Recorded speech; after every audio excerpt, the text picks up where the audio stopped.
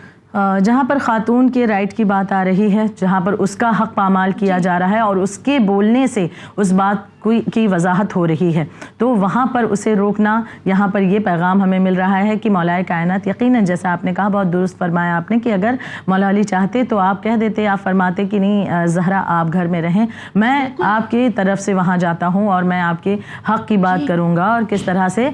رسول اللہ نے یہ چیزیں یہ آپ کو تحفہ دیا تھا, یہ تمام حقیقت لوگوں کے سامنے بیان کروں گا. لیکن مولا کائنات نے جناب زہرا کو روکا نہیں ہے اور نہ ہی دوسرا راستہ بتایا, بلکہ آپ نے سپورٹ کیا ہے کہ جناب زہرا اپنے حق کے مطالبے کے لیے جائیں, کیونکہ خداوند عالم کی طرف سے یہ حکم تھا, اور یقیناً اس حکم پر عمل کر کے جناب فاطمہ زہرا نے پروردگار عالم کے حکم کی تعمیل بھی کی ہے, اور اس کے ذریعے سے بھی رہتی دنیا تک بات واضح کر دی. مولا کائنات آتے تو ہو سکتا ہے کچھ اور یہاں پر باتیں پیش کر دی جاتی, لیکن یہاں جناب زہرا کا خود آنا, یعنی جو دختر رسول عربی ہوں اور وہ اگر آ کر اپنا حق مانگتی ہیں اور اس کے باوجود بھی حق نہیں دیا جاتا, اس کے معنی یہ ہیں کہ جو اس وقت کی حکومت تھی وہ کس طرح کی حکومت تھی, ان کی سوچ کیا تھی, جو جناب زہرا کا حق نہ دے سکے وہ رعایا کے بارے میں کس طرح سے مفید ثابت ہو سکتا ہے. یہ ایک سوال ہے جو واقعاً سوچنے کے لیے انسان کو آمادہ کرتا ہے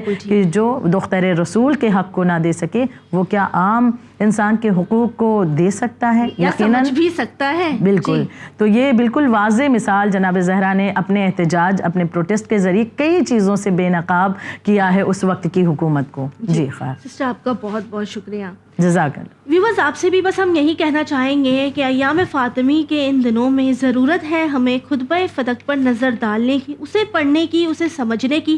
تاکہ ہمیں بھی یہ شعور حاصل ہو سکے کہ ہم بی بی فاطمہ زہرا سلام اللہ علیہا کے بتائے ہوئے راستے پر نہ صرف چلیں بلکہ ظلم کے خلاف آواز اٹھائیں. اسی کے ساتھ ہمیں دیجیے اجازت, پر بنے رہیے چینل ون کے ساتھ پیغام انسانیت. شکریہ.